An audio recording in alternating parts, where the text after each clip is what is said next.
Indigenous people across the globe have used sacred plants and animal medicines for millennia to heal, illuminate, and connect them to the web of life.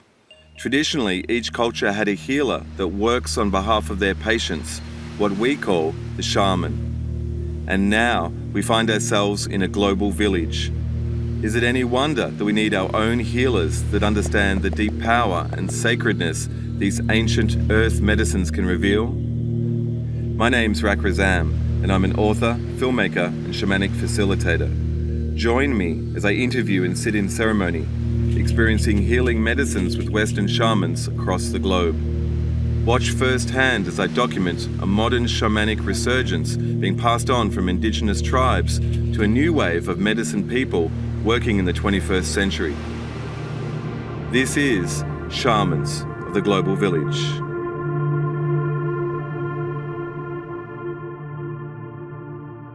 In many cultures around the world, medicine men and women work on behalf of their tribe, healing, divining, and working with hidden energies. The Western equivalent would be a blend between a doctor, a priest, and a traveller between the worlds, who can mediate between the spirits and their patients. Many of these healers work with psychoactive plant and animal materials that change consciousness. Others work with trance, dance, songs, and other modalities.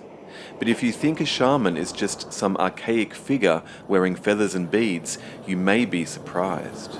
Modern shamans live in towns and cities, and we're going to meet one now. So we're here in Sonora in Mexico. It's the county, and this is the city of Hermosillo, and this is where Dr. Octavio Redig lives and works. He is a Western-trained medical physician, and he also works with the very sacred medicine of the Bufo alvarius toad, and he works with the indigenous Seri tribe, and through them he also has, you'll see here on the stickers of his car, he has United Nations support. He's auspiced by them, working with his indigenous medicine, and he's able to travel the world. We're here in his house here in Hermosillo, and we're just about to meet Dr. Octavio Redig. Hey, Octavio. Hey, brother, how's it going? Good to have you here, man. Welcome. Bless you. Beginning of beautiful things. Thank you. I moved here 3.5 years after my first encounter with the toad medicine, and I started to work as a physician here in Hermosillo. 5 years ago, I bought this place and I was pretending to create a drugstore and my consultation room, but that never happened. So you were going to freelance as a general practitioner, GP? Yeah, general practitioner. I was working in a consultory room with a drugstore and a laboratory. So I was the physician, and I had the freedom to offer the patient complete integral attention. Like I had the medicines, but I had also the lab to do all the consultation of the patients, and I was doing around 20,000 patients a year. Right. I had days of 50 people, and in one day I saw 100 people working as a physician there. You were doing a lot of patients and a lot of work with the community. Yeah. Did you enjoy the work? Are you drawn Absolutely. to the role as a doctor, as a healer? Yeah, but I felt also a little bit trapped inside of the room, and I think that this medicine or the work that I'm doing now with the toad medicine, it's helping more people than the people that I treat in the pharmacy. I love to be in service, but this kind of medicine, it's more effective than the other kind of medicine. Through these medicines, you can see that this is a self-healing process, and the people is doing the work by themselves. And in the Western medicine, the patient is waiting for the doctor to solve their problems. And we need to be responsible for our actions, and ourselves and our habits are the reason for being sick.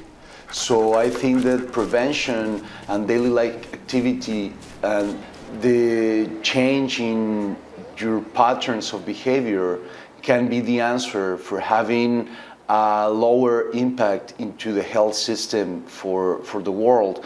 Like I've seen that the people now are addicted to the idea of finding the answer in a pill. And it's really difficult to find the healing to the pharma industry. I've seen that the hospitals are places for going to die, and we still having a lot of fear about death, but we are also missing the beautiful quality of life that nature offered to us and has offered to us in the past, that we are really disconnected of our own origins, and that's the reason of our madness.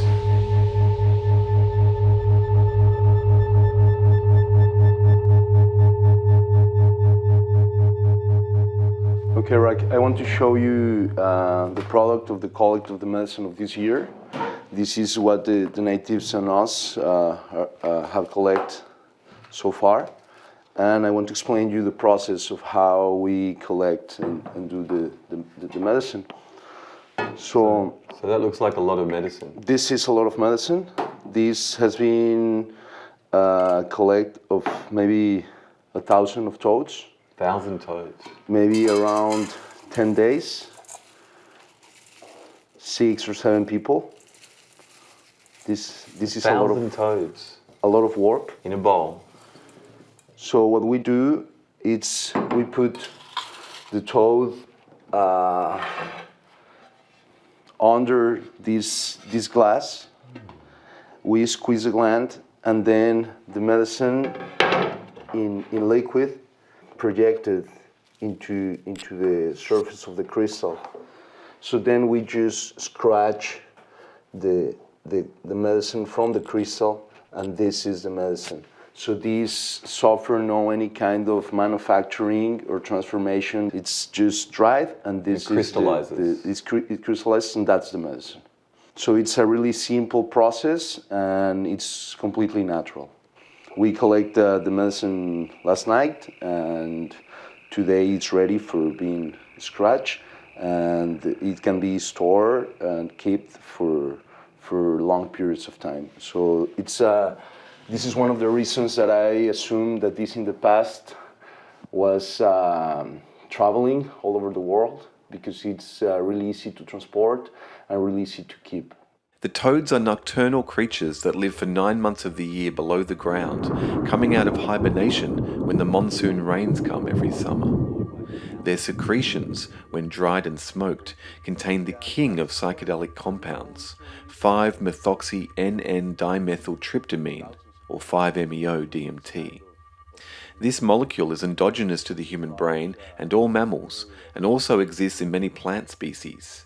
It has a rich history of shamanic use around the world, and has also been nicknamed the God molecule. Well, it smells kind of fishy, like fish food or something. And they glisten. I mean, it's this crystalline structure. It's sort of pale, creamy, yellow, golden. It's so interesting that it's crystalline. You know, there's something about that structure in nature where it holds a circuit of energy, and for their liquid to go into a crystalline formation, it just seems very, very special. It is. It is something remarkable that this substance has existed since a long time and suffer no any kind of transformation or change. It's still been the same. The toad has suffered no change in millions of years, and humans, we are suffer change. So I think that this medicine is really related with the development of our consciousness. And so for the average dose, like this is a whole thousands of toads, how much is an average dose for one person? It depends on the size of the toad and the age of the toad and the gender of the toad. Sometimes small toads have a lot of medicine, but we don't know the differences between the medicine or the concentration inside one toad to another toad, or if there is any differences related with the size or the age or the gender. So we can see that different toads has different concentrations and the effect of the induced by the medicine, it's different because of the reaction of the person, but I think that also because of the toad that contain. So we are doing different researches. We are doing some kind of a standard dose, making the powder of everything and mixing it. So we can have many different toads and maybe have a different experience. But so far, I prefer to use just the flake of one toad and the dose that everyone needs. It's different depending also the condition of the body. It's not only the experiences with prior medicines. It's more connected with the relationship that people have with the body, the ability that they have for breathing, for moving, for dancing, and that's an indicator of the ability that they have for connect with that space. To go with the flow of that, the medicine. Instead of resisting or controlling. And there is no toxicity or overdose of this medicine, but the amount that you need for having full, complete experience is really tiny. And then you put that into the delivery mechanism into the pipe. Yeah. This, if we put this in any kind of fire, any kind of heat, this will be combusted. If we use just a candle or just rocks, this will be melted directly into the rock and provides to everyone the effect of the same intensity effect or lower dose effect? It's as faster and as stronger the flame, more intense the effects will be. The latest research in immunomodulation suggests that tryptamines like 5-MeO-DMT can have a beneficial effect on the human immune system. 5-MeO can suppress inflammation in the body and retard tumor growth and autoimmune diseases. It also suggests that 5-MeO may support flushing the system clean of toxic buildup. Octavio has used the toad medicine to treat serious cases of addiction to synthetic drugs like crystal meth and crack cocaine, and has a high success rate with his patients, both indigenous and Western. Even heroin addicts have seen their desire for the drug lifted with no withdrawal symptoms, and insight into the root causes of their behaviors. Octavio asks that his patients not get lost in the ego-dissolving psychedelic effect, because as well as the somatic physical cleanse, 5-MeO often induces a classical mystical experience of the white light, an oceanic, all-encompassing void of unity consciousness. This spiritual reunion is the ultimate medicine to remember who and what we really are.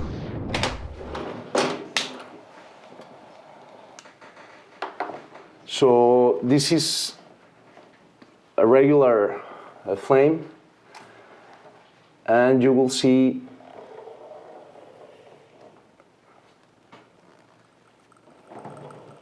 how the medicine starts to... It vibrates.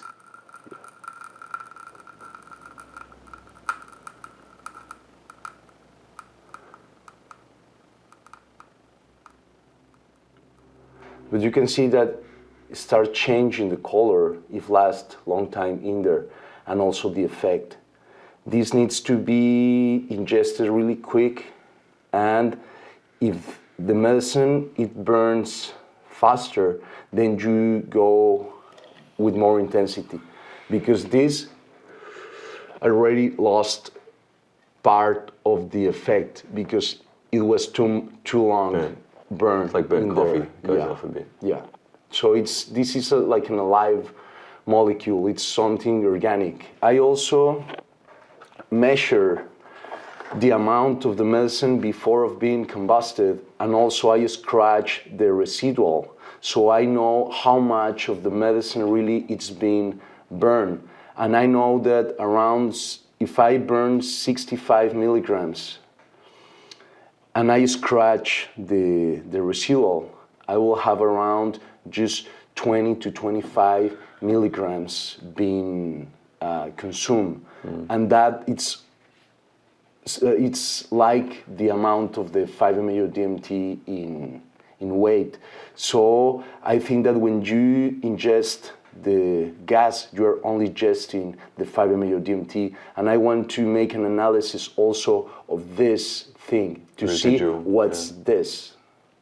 So you think it converts to some other chemical? I think that we can learn a lot of the chemical residuals, but also because I want to find the same substance in some kind of archaeological sites. So that will be the proof that people in the past were using this.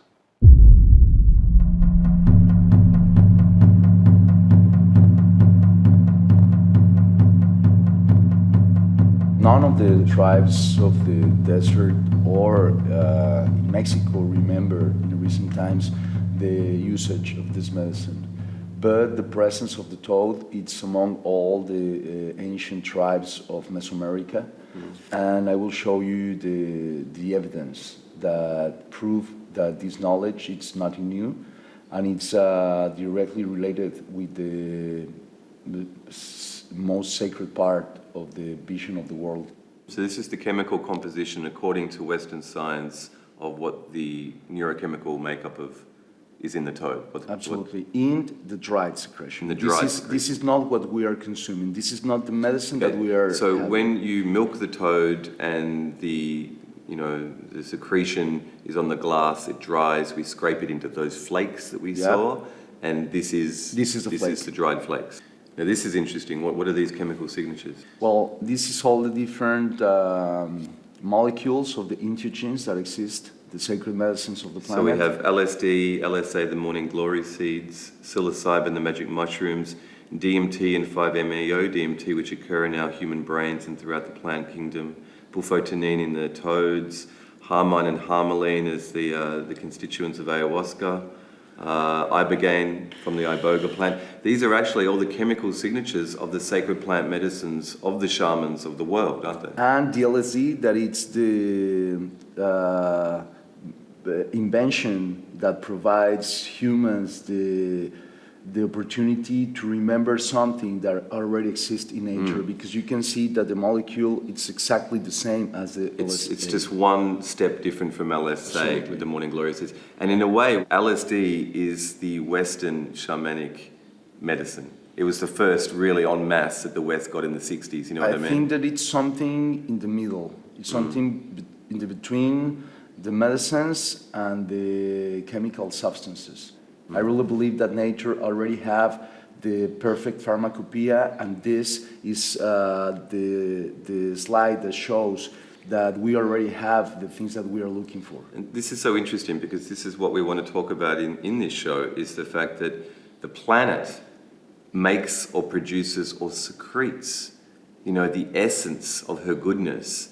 And it's the most concentrated magic into these plants and into our own brains, and with the DMT, and they're sacred and they're designed to be taken by humans. They slot into our brain structure, and when we do, we learn a right relationship with the plants. And so a synthetic substance, as the West knows, the West takes all the sacred substances all the way back to tobacco and coca and everything, and it turns it into a drug, because it doesn't have right relationship. It doesn't understand what to do with it. Yeah, we broke a sacred pact. We broke the sacred pact, which is now being rewoven by these modern shamanic practitioners like yourself. Thanks. Right. This is a codex of the foundation of Tenochtitlan, and you can see a fish, and at the right of the fish there is a toad. There is also the symbol of the feathered serpent, who is standing in an opal. This is the symbol of the Mexican flag, but this is an ancient and pre-Hispanic, pre-Columbian symbol. But the most interesting part of this image is that the clothing of one of the fundators of the city, it's the same pattern than the Mayan, who exist 1,000 years before of the Aztecs, were already using. And in the art, you will see the toad and the same pattern really clearly. It's like the dots on the toad, and also it creates like a crisscross lattice work, which is like the Well, some people say is in the whiteness of the toad, the void, it's like the field of being. It's like the unified field has a lattice work to it. And then we see it again. This plate is in the Museum of Anthropology and History in Mexico City, and it shows the same pattern than the gland of the toad. But this same pattern also appears in the Popol Vuh, in the Mayan. So all through tree of life. Mesoamerica, It's all through they all Mesoamerica. have the toad pattern. This is the Popol Vuh, this is the creation of the world, and you can see the same pattern, and even the presence of the toad. Yeah. Well, it's obvious, isn't it? So these plates shows the same pattern exactly located on the back of the toad, on the place of the gland. So the toad and the glands are shown in all this art over and over and over again. Not only in the Mayans, but also in the Aztecs, in the Olmecs, in the Toltecs, and in the legends of the creation of the world. You can see clearly that these guys are smoking something. Yeah. They have different colors in their skin. They actually look different, but they are talking about the same experience. And you can see here this jaguar, snake, in front of the fish.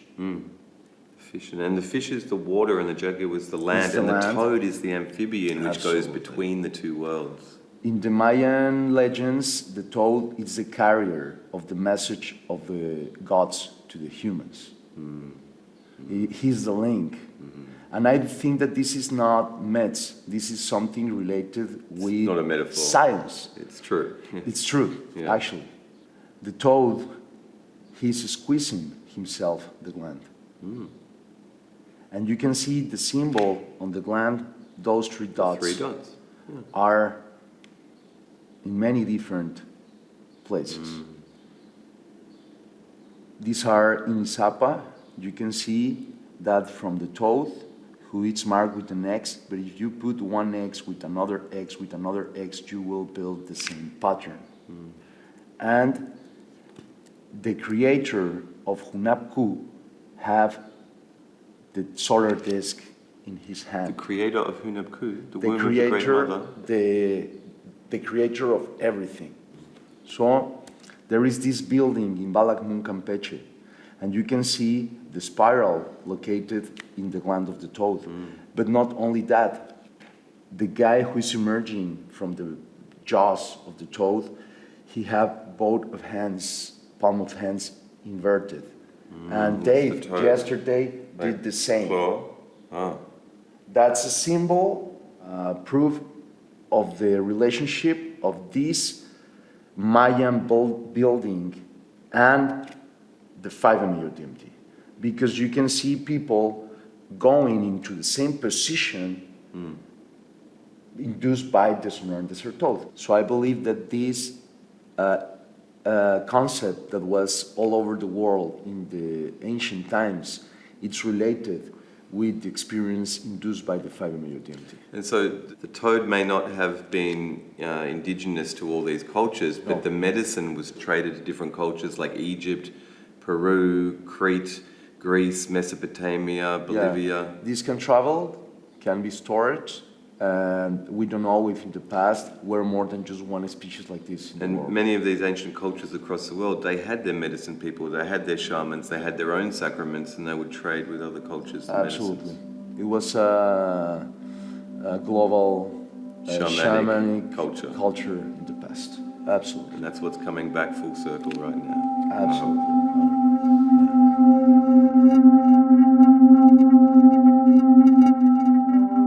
So we're looking for toads out here in the Sonora County, and the correct way to do this is under the auspices and the permission of the Seri tribe.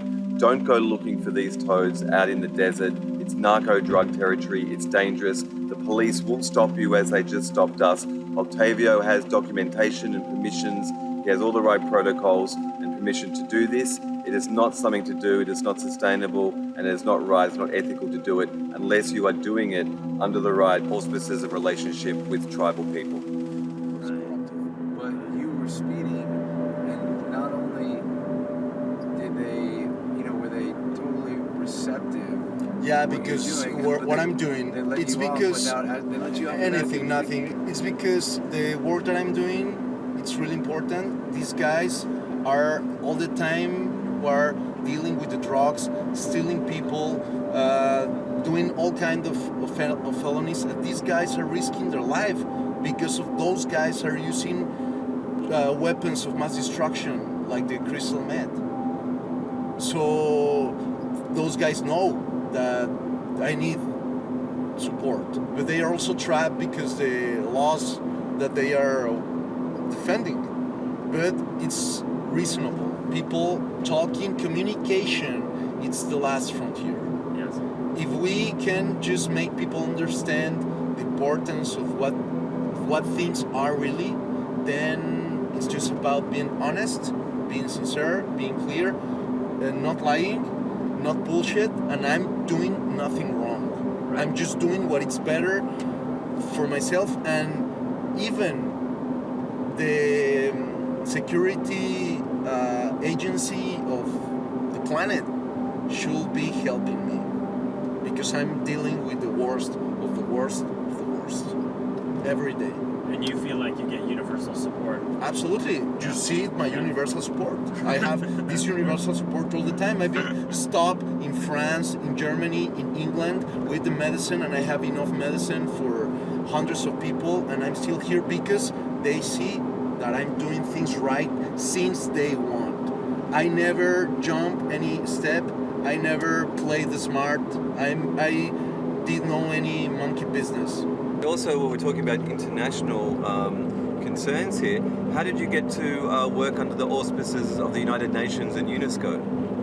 It was through them. The Asociación de Naciones Unidas Venezuela, that it's ONG, they work directly with UNESCO and UN. And Licenciado Andrés Martinez, he's a researcher from UNESCO and he works with ANU. So they invite me to Venezuela, and they are the link with these international organizations that are giving all the support and all the logistic and all the permits to travel with the sacred medicine.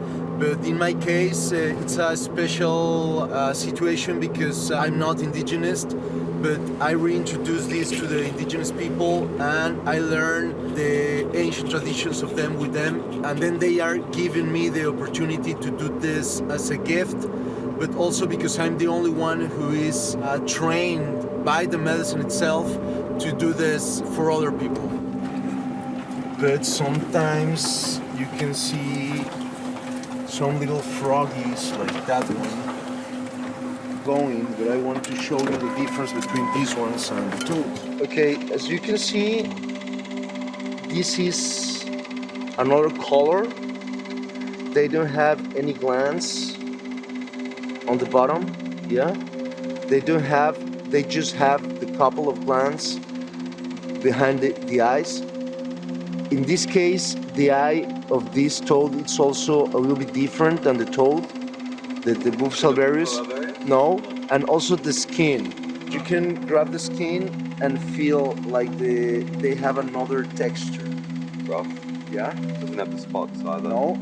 Or the glands on the hands and also on the legs. Yeah, there is no any. Okay, oh, there is one. Up, got one? Got the car. Get out of the car. Go. Oh, shit. Okay, it's on. Okay, go on. Oh. Got one? Got one? Octavio.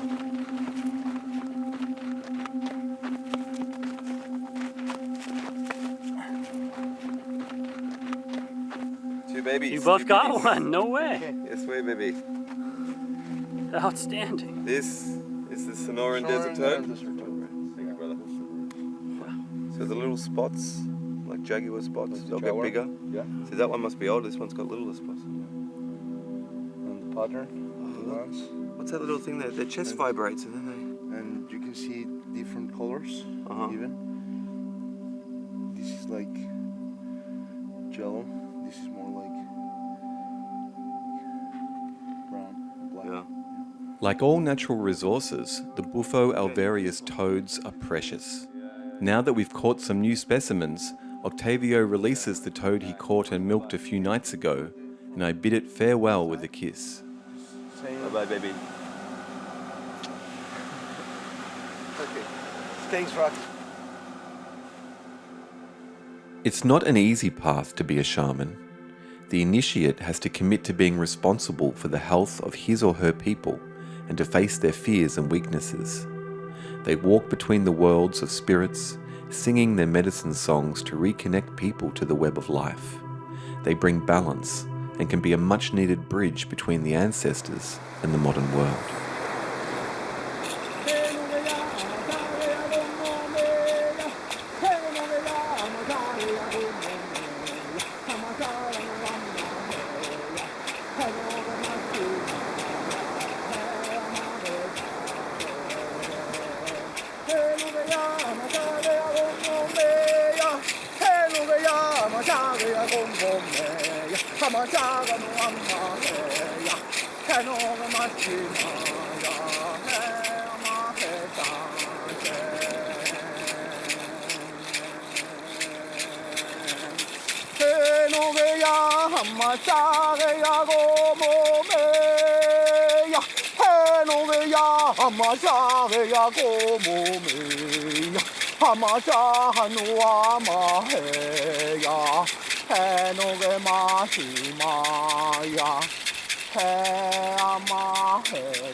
What I'm really interested in, this show is called Shamans of the Global Village, right? And this shaman term is often misunderstood and preloaded in the West with a lot of assumptions and a lot of dogmas. And in traditional societies that have a medicine person, there's different routes of coming to this occupation. Basically, it can be a hereditary route, it can be handed down through the lineage, and they can be identified in, you know, a son or a daughter that they have the aptitude to be a shaman, the energetics, or there can be initiatory sickness or a crisis, things like that. What's your background? Where are you from, and how do you find yourself on this medicine path? Well, I think that everything in life finds you, and we all are seekers, but I wasn't looking for the things that I'm doing right now. In my heart always have been just pure desire for helping and being in service and to share the love that I receive in my own life. And it was through the plants, sacred plants like Salvia divinorum from Mexico and the mescaline of the peyote, that I had this encounter, this epiphany that showed me that if I choose walking the path that the medicines were offering to me, I will have the opportunity to use a tool to not only free myself of my own education, traps and the system of beliefs that I had, but also to help other people to do the same by themselves. And I was not aware of how to do this. This is a big point, because people that don't have experience with plant medicines that indigenous people have been caretaking and having relationships with for millennia, they just understand the Western idea of drugs. And in the Western culture, drugs are made in a laboratory, but the plant medicines and the animal medicines are made by nature. And they're medicines, aren't they? They're sacred substances that still affect consciousness, but they're not just recreational drugs. No. And all the people that are using these recreational drugs are poisoning themselves. They are breaking the pact that we create with nature since the beginning of time, just for trying to get high or enjoy a night. And this is because the lack of education that we have. So I was completely a crackhead. I spent 2.5 years like that, trying all the different ways out, and nothing worked. I tried go back to and eat hundreds of peyotes, hundreds of mushrooms, tons of LSD. And that didn't help. And didn't help me to quit the crack addiction. So So what happened the first time that you smoked the toad medicine? I just felt this white light, this dissolution of myself into the oneness and infinite love, fractals and sacred geometry and energy. But the most important thing that I felt was the reconnection with my breath. Is there a sense of it as an entity or a space that is spiritual, is more It's than just pure medicine? consciousness, it's pure love, it's pure energy, it's pure sound, it's pure vibration, it's pure sacred space there. There is no other kind of beings or spirits. There is just this one big, huge, cosmic intelligence, that it's love, that it's energy, that it's light, and that it's inside of everything, I think. Every indigenous culture that is on the land and has connection to the land and nature and the plants in that has words for this. Mitakuyasin, Great Spirit, you know, God, or unity field, source, consciousness.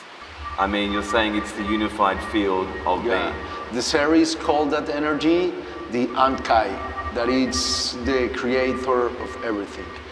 But for me, my own experience and what I've seen thousands of times in people is that this medicine, it's the ultimate possible explosion of these feelings and emotions inside of your body, meanwhile you are alive. Thank you, brother. Thank you.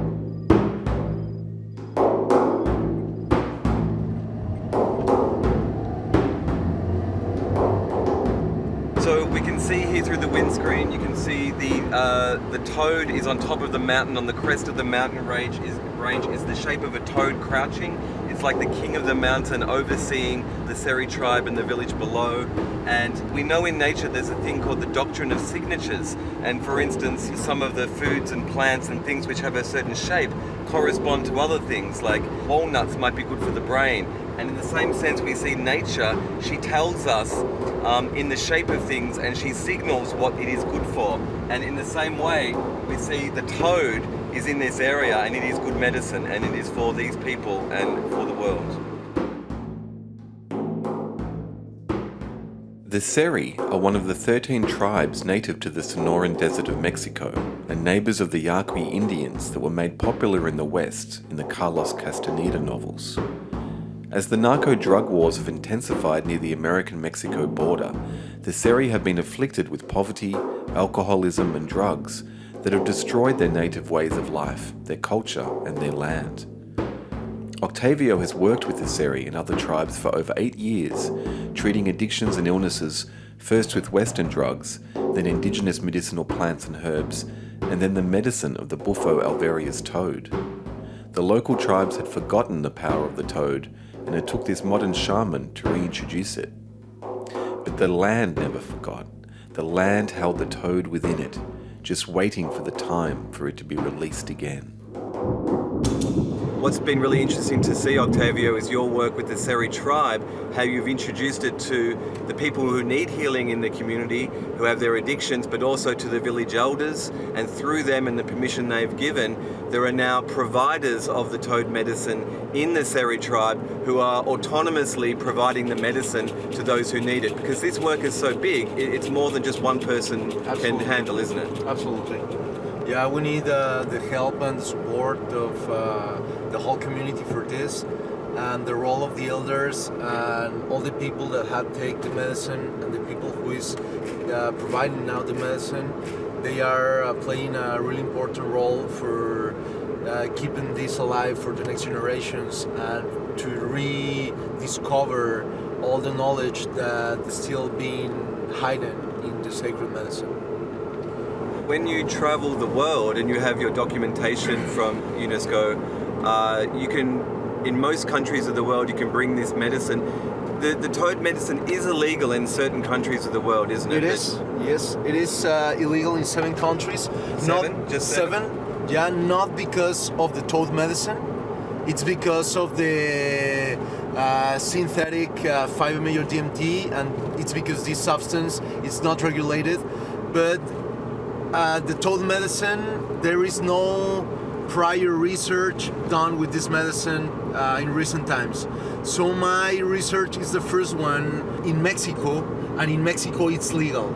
So I had the permits through the community and the biologists of the community to get the permission to handle and manipulate the toads and extract the medicine. And also I went to health system to make them aware that I was doing this first with the natives and then with the support of the natives and international organizations to the rest of the people and all over the world.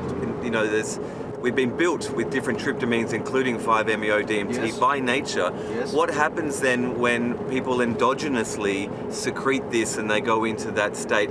Dr. Rick Strassman, who wrote the book DMT, The Spirit Molecule, experimented with NN-DMT, and he was saying that it could be like the spirit molecule that helps activate and comes on at death, near-death experiences, birth, peak experiences, and it connects us to that space. I agree, and I think that we are about to rediscover the importance of these energies into our lives. We are seeing it clearly day by day, but this is just a little tiny proof of this, because people are just having a little amount of this just once or twice or 3 times. But what is going to happen after people start to use this for generations and generations and generations? Instead of getting drunk or use the chemical stimulants that we are using or the pharma pills that we are using, if we start to use again the natural substrates of the earth, maybe we can achieve another stage of our own evolving.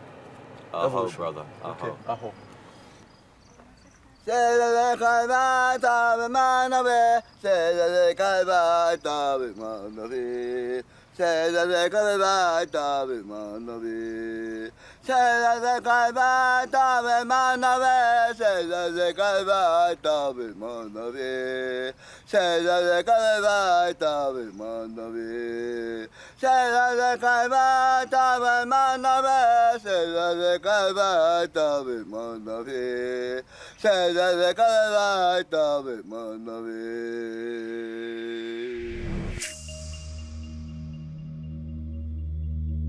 It's ceremony day, and we're going to see how Dr. Octavio Rettig works not just with indigenous peoples. He travels the world introducing this sacred medicine to people of the West, people who live in the cities, people who are distanced from nature, people who need this reconnection of what this medicine brings. We have some guests with us here, some Westerners who are going to partake of a ritual shamanic ceremony on the sacred Shark Island of the Seri tribe today, and we'll be working with the toad medicine on this sacred island in a very, very, very special, beautiful, sacred shamanic ceremony. Tiburon Island is the biggest island of Mexico, the sacred place. It's like the heart of the Concac Nation, a natural reserve, and it's a beautiful place to do the ceremony. Really special, because in my research I have the hypothesis to think that Aztlan, the legendary island of the island of the Aztecs, it's Tiburon Island.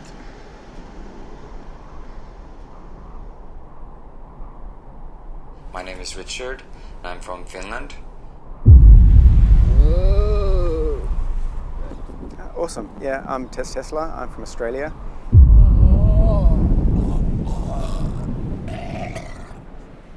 My name's Jueli. I'm from Byron Bay, Australia.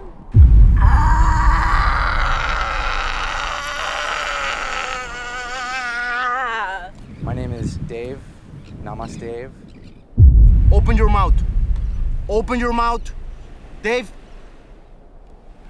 Well, welcome to everyone. I'm Octavio Rettig. I'm the shaman here. And I will show you the sacred ancient ceremony of the Sonoran Desert Toad here in Tiburon Island with the elders and the chiefs of the community to show to the world how we do things here. Thank you very much and welcome for being here. So we're here on Tiburon Island, the sacred home of the toad itself, the Sonoran Desert Toad. And I'm your host, Rak Razam, here for Shamans of the Global Village.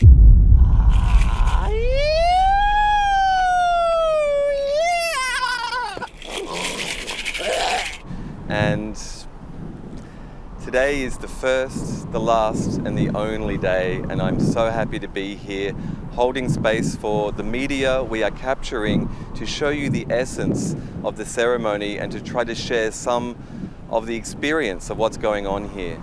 I've had a lot of experience with different shamanic medicines from around the world for almost a decade. I've only done the toad medicine once with Dr. Octavio, and it bridges heaven and earth. And well, I don't want to say I warn you, but I'm going all the way, and this could get beautiful.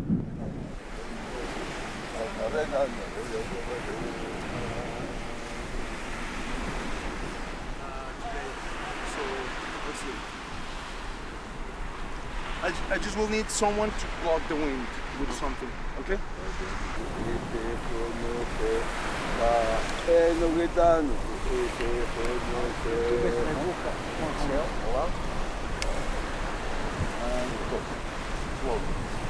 Slow. I'll let you know when to stop. Coming. It's almost there. Almost there. Excellent. You're doing good. All I can say, it felt like a complete championship battle, the whole experience. It was accessing something very special, something very holy that my brain has a difficult time interpreting, but I'm still getting slight messages as to what it was. I got some good downloads, and I feel over the next coming days and weeks, it's gonna keep building up. It's gonna keep building up, and it's gonna heal me in the ways that it needs to be healing me. So this was exactly what I needed, and exactly what the doctor ordered.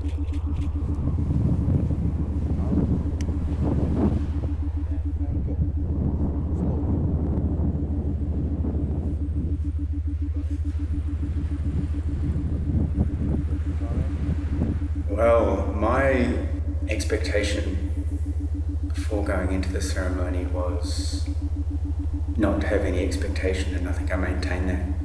I didn't have any fear stepping in.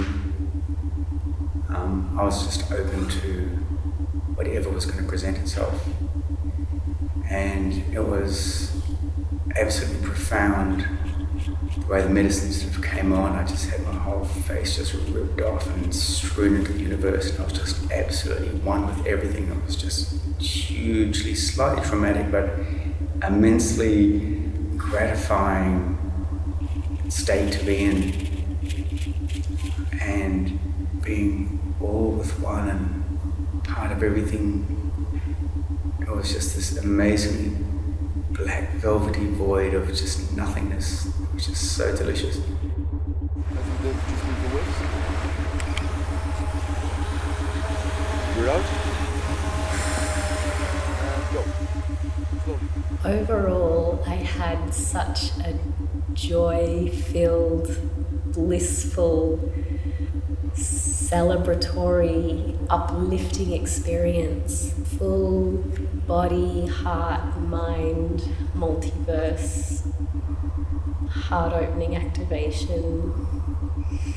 The potency and the power of this source, this spirit that runs through everything, and just the wild ride that it is. Felt I was in the everything, in the immensity, in the awesomeness of it all.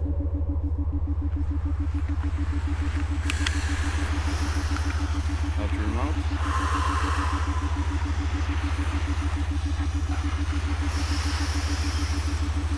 Out. Now put your lips on. I have had this idea that I need to find the absolute outer limits. For years, I've pushed things as far as I possibly can. More is better, more is better. And I learned that that is not true. It's about balance, it's about ease, it's about letting it in and dancing together. And it's not about power and dominance and control and ego and machismo and all of these things, but it's about softening and opening up and letting it in. That was the spanking that I needed, and then the healing from the healing that I needed, so I didn't drag myself away with my tail between my legs. So it was like the perfect 1-2 punch kiss. Out. Lips on. and slow.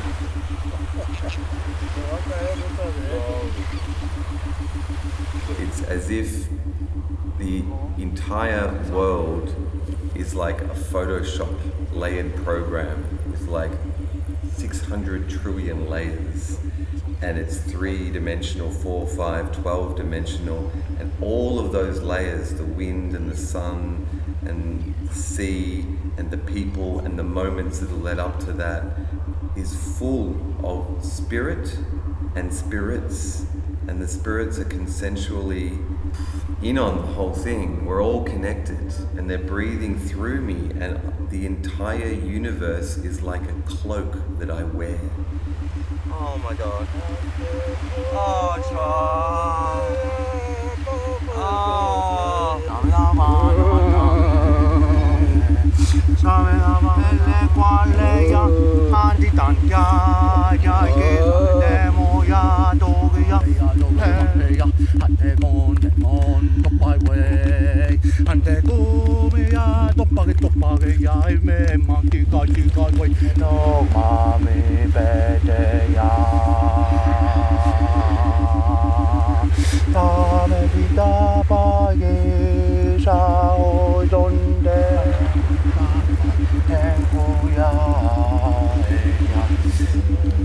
Oh my god.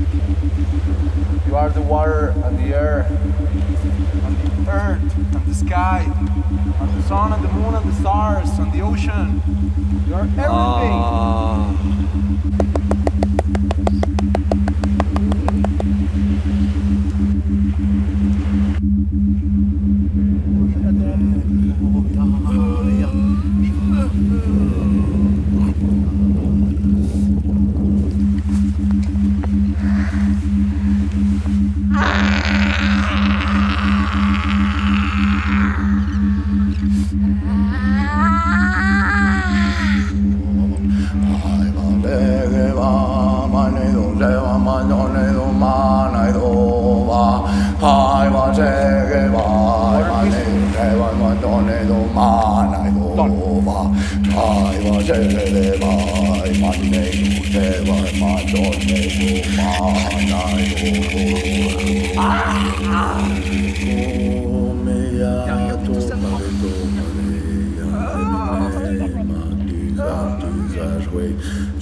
Gizagajema mendam zoiweya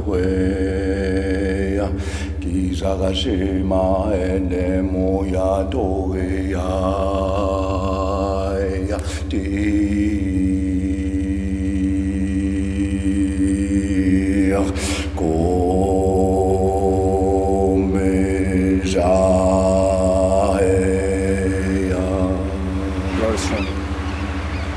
It is strong, and you are strong.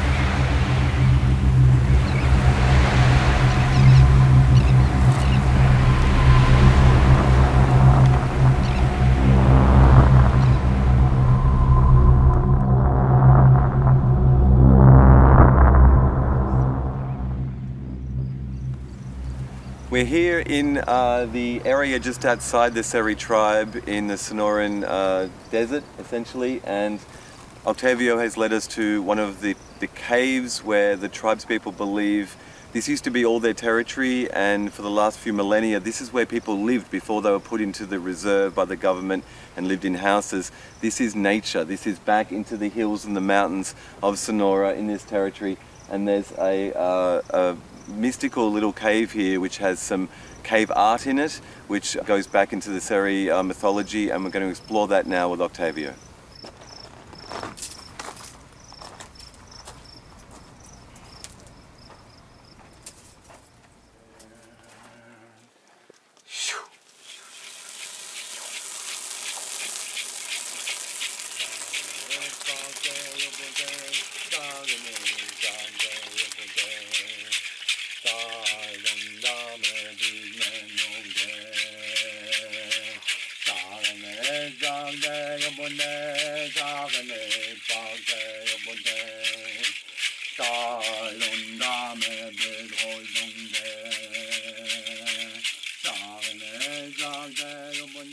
What is your final vision for your role with this medicine? Unifying the world of the medicines, putting together all the sacred knowledge of our ancestors in one place, available for everyone at this planet.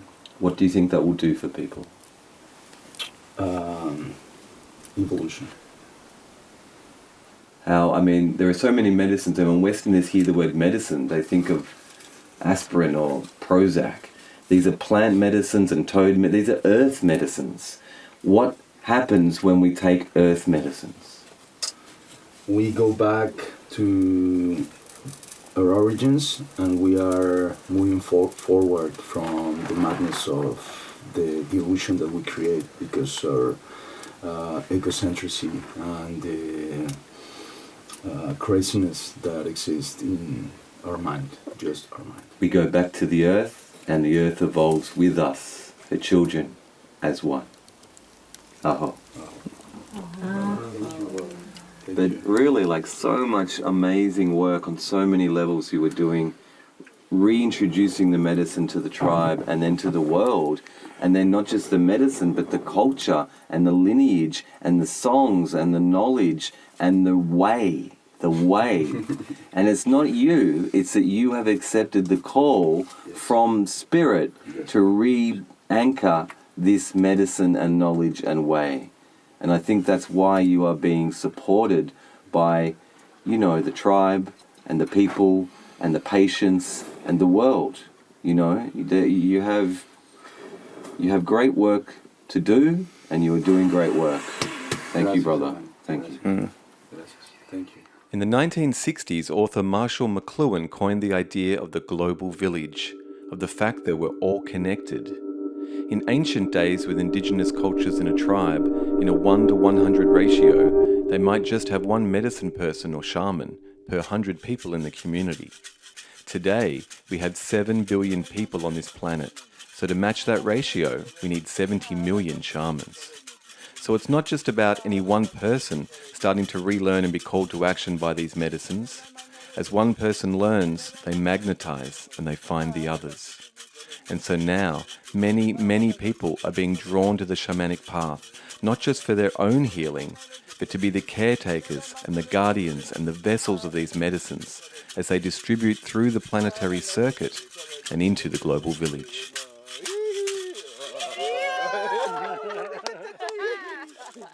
You have the sacred rattle. Use it wisely in Australia. The two cultures meet, Australia and Mexico. Sonora. That was beautiful. Yeah.